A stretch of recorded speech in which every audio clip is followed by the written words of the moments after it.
अस्सलाम वालेकुम क्लास। आज हम यूजेस ऑफ सॉल्ट्स देखेंगे। लास्ट हमने प्रॉपर्टीज़ की थी सॉल्ट्स की, तो आज हम यूजेस देखेंगे सॉल्ट्स के, और ये आपके इस चैप्टर का लास्ट टॉपिक है। इसके बाद जो पीएच वाला टॉपिक है वो स्मार्ट सिलेबस में नहीं है। तो पहला यूज़ हम देखते हैं सॉल्ट का। Role of salt in human body, हमारी ह्यूमन बॉडी में सॉल्ट्स का क्या क्या यूज़ है। तो फर्स्ट पॉइंट देखते हैं आपकी बुक के अकॉर्डिंग कि सोडियम और पोटाशियम के जो सॉल्ट्स हैं वो हमारे मसल्स की और नर्वस सिस्टम की ग्रोथ के लिए बहुत ज़्यादा ज़रूरी हैं। और सेकंड पॉइंट जो आपकी बुक में लिखा हुआ है, कैल्शियम के जो सॉल्ट्स हैं, और वो जो कैल्शियम आपको पता है कि वो हमारी बोन्स में प्रेजेंट है, ठीक है, और ये हमारी बोन्स के स्ट्रेंथनिंग में बहुत काम करता है। और इसके अलावा हार्ट अटैक से प्रिवेंशन का, हार्ट अटैक से बचाव के लिए भी ये ज़रूरी है। इसके अलावा एक सॉल्ट है पोटाशियम, ये हमारे अगर कहीं पे कट वगैरह लग जाए, वाउंड ज़ख़म को कहते हैं, कहीं ज़ख़म हो जाए, कहीं वाउंड हो जाए जहाँ से ब्लीडिंग हो रही हो, ठीक है, तो उसको पोटाशियम अगर हम लगाएं तो वहाँ से भी ब्लीडिंग जो है वो रुक जाती है, यानी ब्लड वहाँ पे कोएगुलेट हो जाता है। और इसके अलावा पोटाशियम जो है वो वाटर की प्यूरिफिकेशन में, यानी पानी को साफ़ करने के लिए भी इस्तेमाल किया जाता है। और नेक्स्ट पॉइंट जो आपकी बुक में है वो ये है कि जो आयोडीन के सॉल्ट्स हैं वो भी हमारे जो थायराइड ग्लैंड है, ठीक है, जो हमारे गले में होता है, उसके प्रॉपर फंक्शनिंग के लिए बहुत ज़रूरी हैं। और अगर किसी को गोइटर की प्रॉब्लम है, जिसे उर्दू में गिल्हड़ की बीमारी भी कहते हैं, अगर गोइटर की प्रॉब्लम है तो उसके ट्रीटमेंट के लिए भी आयोडीन को ही यूज़ किया जाता है, और यानी आयोडीन के सॉल्ट्स यूज़ किए जाते हैं।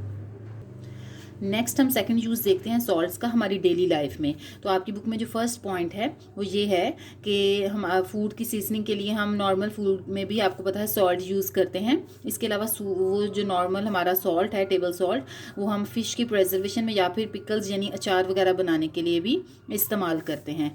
और एक जो सॉल्ट है बेकिंग सोडा, जिसे हम सोडियम बाइकार्बोनेट भी कहते हैं, और वो इसका केमिकल नेम है, वो हम ब्रेड और केक वगैरह बनाने के लिए यूज़ करते हैं, उससे उसमें सॉफ्टनेस आ जाती है। और वॉशिंग सोडा, जिसे हम सोडियम कार्बोनेट भी कहते हैं, वो यूज़ होता है वॉशिंग क्लोथ्स में, ठीक है, कपड़े वगैरह धोने के लिए इसको इस्तेमाल किया जाता है। और जो लास्ट पॉइंट आपकी बुक में लिखा हुआ है, सोडियम पोटेशियम टार्ट्रेट, ये भी एक सॉल्ट है जो लैक्सेटिव के तौर पे इस्तेमाल किया जाता है। लैक्सेटिव जो है वो बहुत सारी ड्रग्स में, मेडिसिन वगैरह में यूज़ किया जाता है। लास्ट जो थर्ड यूज़ आपकी बुक में लिखा हुआ है वो सॉल्ट्स का यूज़ लिखा हुआ है इंडस्ट्रीज़ में। इंडस्ट्रीज़ में सॉल्ट्स जो है वो बहुत सारी चीज़ें बनाने के लिए इस्तेमाल किया जाता है। जैसे सोडियम क्लोराइड सॉल्ट है तो वो क्लोरीन बनाने के लिए, हाइड्रोजन क्लोराइड बनाने के लिए, कास्टिक सोडा और वॉशिंग सोडा वगैरह बनाने के लिए इस्तेमाल किया जाता है। सेकंड पॉइंट जो आपकी बुक में लिखा हुआ है, सोडियम कार्बोनेट हार्ड वाटर को सॉफ्ट करने के लिए इस्तेमाल होता है। इसके अलावा ग्लास और सोप बनाने के लिए इस्तेमाल किया जाता है।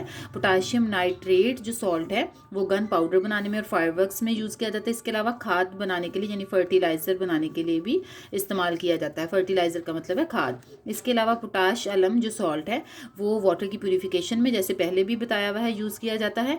इसके अलावा जो कपड़े हैं उनमें डाइंग यानी रंगने के लिए इस्तेमाल किया जाता है। और जो जानवरों की खाल, जिसे हम हाइड्स बोलते हैं, उसकी टैनिंग के लिए भी इस्तेमाल किया जाता है। और लास्ट पॉइंट जो आपके इस बुक में लिखा हुआ है इसके यूज़ का, कॉपर सल्फेट जो सॉल्ट है वो एज अ फंजीसाइड इस्तेमाल किया जाता है।